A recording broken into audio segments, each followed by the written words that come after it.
On December 31st, 1999, my publishing contract with Warner Chappell expired, thus emancipating the name I was given before birth, Prince, from all long-term restrictive documents. I had searched deep within my heart and spirit, and I wanted to make a change and move to a new plateau in my life, and one of the ways in which I did that was to change my name. It sort of divorced me from the past and all the hang-ups that go along with it, as it's been well chronicled in deep dispute with my record label. Which is Warner Brothers, right? Yeah. We had some issues that were basically about ownership of the music and how often I was supposed to record and things like that. I really searched deep within to find out the answer to whether fame was most important to me or my spiritual well-being, and I chose the latter. If there's one thing that's crystal clear, it's this. Prince knew his time was almost up just days before he passed. He even dropped a haunting photo online, hiding a secret message inside, right when everyone thought he was just fine. At his last party at Paisley Park, after he supposedly got some medical treatment and just days before it all went down, people say Prince told the crowd, "Wait a few days before you waste any prayers." Chilling, right? Just like he warned, Prince was found unresponsive at his Minnesota estate and pronounced dead at 57. Officials claimed it was an accidental fentanyl overdose, saying he took fake Vicodin that was laced with that deadly synthetic drug, but something about that story never added up. Prince was known for his clean lifestyle. No wild partying, no crazy habits. So how could he just overdose like that? And here's the kicker, just days before his death, rumors were flying that Prince was about to drop some major bombshells, exposing the very people he believed were out to get him. Things were getting way too real. So did they get to him first? And what was Prince so desperate to put out there? For starters, he had already begun calling out his label for ripping him off and using him. Prince signed with Warner Music back in 1977 when he was just 18 years old, real young and full of dreams. Even though the albums he dropped between 1978 and 1981 didn't exactly blow up the charts, Warner kept him around. Why? Because having a musical genius like Prince made them look good. Back then, Warner was trying to act like they really cared about nurturing serious talent for the long run. Then came 1982, just 1 year after MTV hit the scene, and Prince switched gears. He dropped new music, broke into the US top 10 for the first time, and showed the world how to use music videos like a boss to build an unstoppable image. The music business runs like this. You'll have a manager, you'll have an attorney, you'll have various record company people. Everybody's taking a cut of everything that you do. So when you're in the fold, when you're in the club and everybody's getting a piece of everything, your tour, your publishing, any endorsements, and when they're getting a piece of all of that, you will have hit record. The moment you step away from that and you want to, in fact, take control of your own life, your own experience, then you'll find you're not hot anymore. It's not your game. You didn't make the rules, so everything comes hard. And as long as you're signed to a contract, you're going to take a minority share of the winnings. A select few of us will do well, the majority will not. So as a people, we'll be considered a minority. But stop. Let's take a moment and look at yourselves. There's nothing minor about you. You are a blessed people.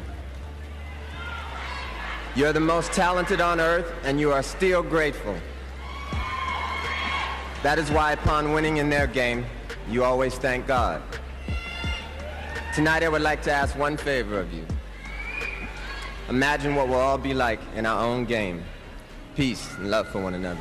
He wasn't just making songs, he was crafting a legend. After planting his flag deep into the music game, Prince didn't stop there. He even built his own label to have more control over his work. He was changing the rules right in front of everybody's eyes. Prince eventually launched Paisley Park Records, but even that wasn't fully his since it was partly funded by Warner, who also handled all his distribution. And let's be real, we've seen enough shady moves in Hollywood to know that record labels almost never have the artist's true back. Once Prince started demanding more control over his music music and career, they didn't just push back. They straight up tried to box him in. It got so ugly that Prince decided to make it loud and clear for the whole world to see. He started showing up in public with the word slave written right on his face. That wasn't just a fashion choice. It was a full-on protest against the way he was being treated. Prince wasn't shy about speaking on it either. In one interview with Paper Mag, he said, "I wanted to buy my masters back from Warner Brothers. They said no way, so I'm going to re-record them, all of them. Now you will have 2 catalogs with pretty much exactly the same music, except mine will be better." Talk about fighting fire with fire. He didn't stop there. Prince made it clear that fans had a choice. You can either give your money to WB, the big company, or to NPG, you choose. He was straight up calling them out. Prince's biggest issue was this: being signed to Warner meant they owned his name and every track he ever dropped under it. He hated that with a passion. In a move nobody saw coming, he ditched his name completely and changed it to a wild-looking symbol. People started calling him the artist, or the artist formerly known as Prince. It was a giant middle finger to the system that tried to trap him. After Prince finally snatched back some control over his music, he eventually went back to using his real name. But don't get it twisted. Just because he got his name back didn't mean the fight was over. Even with some control in his hands, Prince was still catching heat from the elites behind the scenes. They were making life so hard for him that it started looking like they wanted him gone for good. The word on the street is, if Prince wasn't going to keep making them big stacks of cash, they were going to make sure he didn't make any money at all. Period. And it gets even darker. According to what's been floating around, the only way they could really silence him was by taking him out, permanently. And crazy enough, Prince knew it. People close to him said he was fully aware the walls were closing in. He was reportedly just days away from blowing the whistle and dropping the names of the powerful people he said were after him. What's even more heartbreaking, before Prince's sister, Tyka Nelson, passed away, she had already spoken out. Tyka told folks that Prince warned her straight up he was in trouble just days before he died. That's chilling. Fast forward, a few months ago, Tyka's family announced her death in a heartfelt post on her Facebook page. They even quoted lyrics from Prince's song All the Critics Love You in New York as a tribute. The family's statement read, "Multi-instrumentalist, songwriter, author Tyka Nelson, Prince's sister, died Monday, November 4th at North Memorial Hospital in Robbinsdale. The pain in that family runs deep." Tyka Nelson is survived by her 2 sons, Sir and President, and 5 beautiful grandchildren.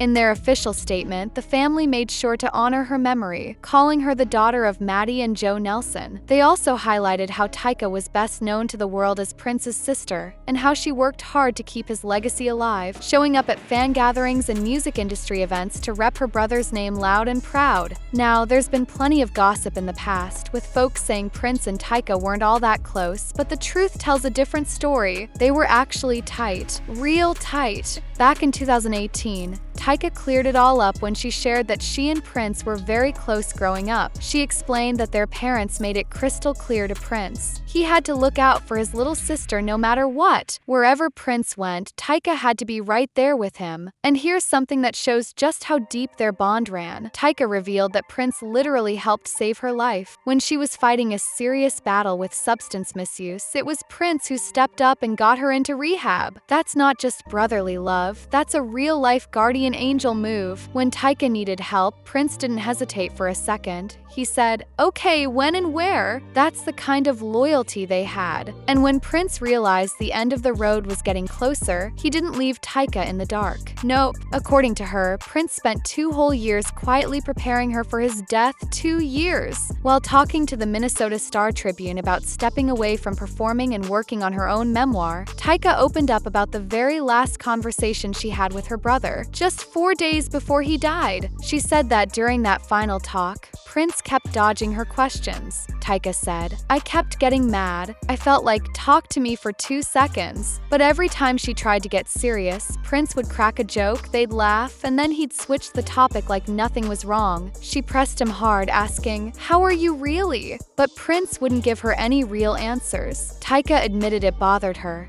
and Prince knew it bothered her, but he still kept it light, like he didn't want her worrying too much. That silence spoke volumes. At the end of the day, Tyka could feel it deep down. She knew something was coming. She knew Prince was about to be taken out. Whether he dropped the real names to her behind closed doors, though, that's something we may never get to find out. Now here's where it gets even crazier. The same dark secrets Prince was trying to expose were the exact same ones Michael Jackson was warning people about too. Yeah, I know, the media always pushed this story like Prince and MJ were beefing heavy, but the truth is, it wasn't like that at all. Behind all the headlines and drama, both of them were actually fighting for the same thing: freedom from the shady forces running the music world. And believe it or not, Prince was deeply affected when Michael passed away. After MJ's shocking death, everyone was dying to hear what Prince had to say. But he stayed silent, no public statement, no big tribute on TV. Still, people close to him said it hit him hard, real hard. And get this, Prince even started sliding Michael's legendary song Don't Stop Till You Get Enough into some of his live performances after MJ was gone. That wasn't just a random move, that was respect. Tavis Smiley, a friend of Prince, spilled even more tea during a 2016 interview with Extra. He shared that when the news broke about Michael Jackson's death, Prince was right in the middle of rehearsals at Paisley Park, and it shook him to his core. These two legends were more connected than anybody ever knew. When the news of Michael Jackson's death hit, Prince didn't just carry on like nothing happened. Not even close. He canceled rehearsals on the spot, sent his whole band home, and locked himself inside his bedroom for days. He didn't come out, didn't talk to hardly anyone. He was crushed. If memory serves right, even Prince's former bodyguards came forward later, saying that Prince and MJ actually kept a private friendship that the media never knew about. Away from the cameras and the gossip, they were real with each other. Apparently, Michael had pulled up to Paisley Park multiple times.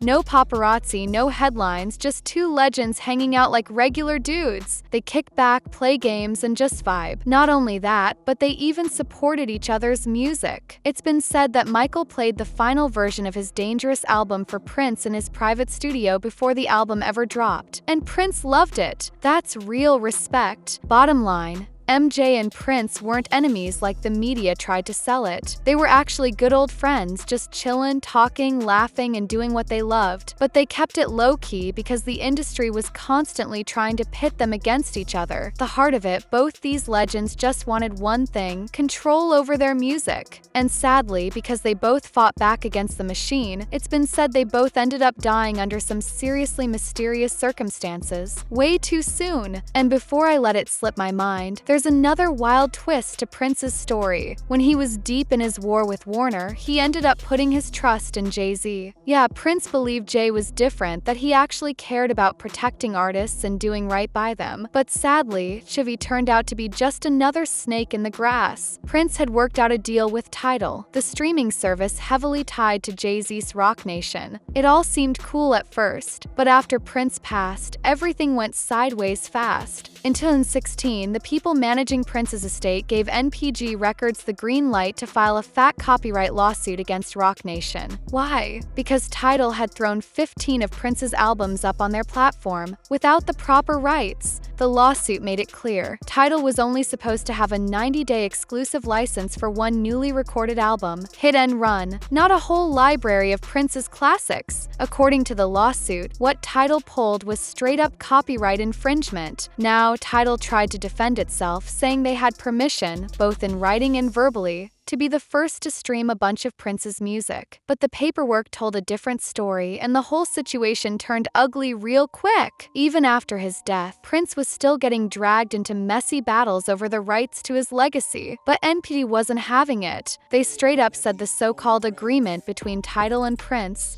and that sketchy equity term sheet were fabricated and backdated to make it look legit. According to them, Prince definitely made a deal with Tidal for the Hit and Run album, but that was it. NPG insisted there was zero evidence showing that Prince ever agreed to hand over rights to his other work, and definitely no proof he was ever issued any Tidal equity before all the drama exploded. And to make it even worse, Rock Nation reportedly ignored repeated requests to show real paperwork or even proof of any oral deal giving them those rights. fights. Total silence. Now, here's the thing. Nobody really knows for sure if Prince had already figured out Jay-Z was playing dirty before he passed, but the streets have been buzzing with rumors that Prince also had dirt on Diddy. Word is, Prince knew Diddy was all wrapped up with the same shady forces that have been exploiting artists for decades. Sadly, when powerful people start feeling threatened, legends like Prince always seem to end up gone too soon. But you know what? No matter what they tried to take from him, one thing they could never touch was his legacy. That's something they will never own. Even now, Prince's spirit is untouchable. As we remember him, I gotta ask, what do you think about everything Prince was exposing? And those names he was about to drop, who do you think they were? Sound off in the comments below. I want to hear what you think.